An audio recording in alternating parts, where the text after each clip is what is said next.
हाय सांग मैंने आज मु आपण मानक सहित 15 ରୁ 20 मिनिट मध्य प्रस्तुत हो जाउथिबा चूड़ार स्वादिष्ट ब्रेकफास्ट रेसिपी शेयर करी जहाँ को कि छोट पिलांठार बड़ लोक पर्यंत समस्ते पसंद करेंगे। ता सहित मुझे एक स्मोकिंग चटनी टमाटर रे बनईबी गोटे थर बनईक आपण मैंने खाइले बारंबार बनइबा को इच्छा हेबो या भूली पारे ना। तो आज मु प्रस्तुत कर कि चूड़ा एवं सुजी रे खूब कम समय रे इंस्टेंट डोसा मु बनईबी कौन से बिना प्रस्तुति रे तुरंत ही बनीज बहुत ही सॉफ्ट बन पार आपण मैंने चाहिए या क्रिस्पी बनी पारे। तो ये देखिपे मु चूड़ा प्रथम धोई दूची भल भाव में गोटे कप चूड़ा नहीं से जहाँ धूलीमली थी बाहरी पड़ो जेहेतु ये टी मोटा चूड़ा थिला मो पाखे तो मुझे सॉफ्ट करने कि समय मु पानी दे अल्प पानी दे किसी समय रखीदे तो ये सॉफ्ट हो गला। तो देखिपे आपण मैंने चाहिए सरू चूड़ा नहीं पारे। तो ये मु गोटे कप चूड़ा 1/4 सुजी मु पकेली 2 बड़ चामच दही पकई तो ताको भल भाव में मुझे मिक्स करनेली। तो ये देखिपे चटनी ये कड़े बसई तो से मु सोरिष तेल पकेली टमाटर टाक पीस पीस कर काटी नहीं।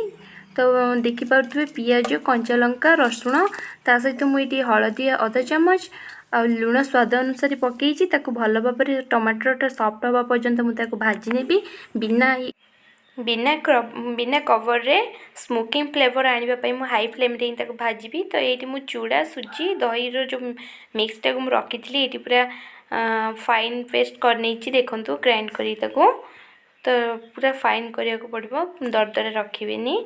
तो ये भल से हो गला मुझे स्वाद अनुसार लुण पकई लुण पकई देकी मुझे भल भाव में मिक्स कर नहीं।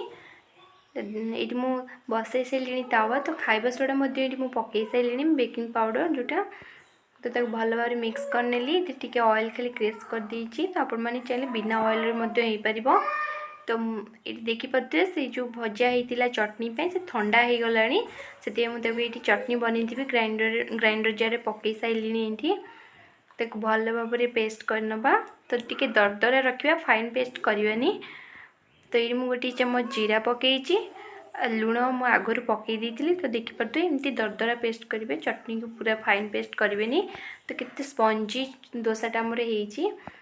तो देखिपे साइड गुराक केते क्रिस्पी देखा मझे बहुत सॉफ्ट होता। तो वीडियोटी जब तो देखिपे बहुत ही सॉफ्ट और क्रिस्पी साइड गुराक डोसा बनीगला। जदि वीडियोटी भल लगी था तो लाइक करेंगे सांग मानक व्हाट्सएप फेसबुक रे शेयर करेंगे।